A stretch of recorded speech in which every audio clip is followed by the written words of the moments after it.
Police খুনি বাহিনী হতে পারে না, তাদের হাতে সর্বোচ্চ শটগান থাকতে পারে বলে মন্তব্য করেছেন বাংলাদেশ পুলিশের মহাপরিদর্শক বাহারুল আলম। বিকেলে রাজধানী মিরপুরে পুলিশ স্টাফ কলেজ মাঠে আয়োজিত আইজিপি কাপ ক্রিকেট চ্যাম্পিয়নশিপের পুরস্কার বিতরণী শেষে তিনি এ মন্তব্য করেন।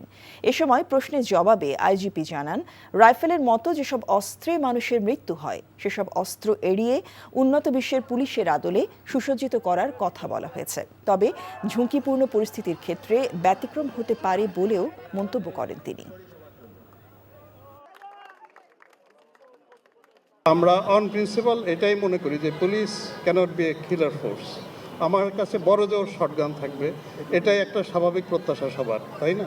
এখন যেসব জায়গায়, বিশেষ জায়গাগুলোতে যেখানে আপনার ইনসার্জেন্সি থাকে, আপনার রিভল্ট হওয়ার সম্ভাবনা থাকে, আপনার ওইসব বিদ্রোহী থাকে যেখানে, সেসব জায়গায় অবশ্য আর্মামেন্টারিয়ামটা ডিফারেন্ট হয়।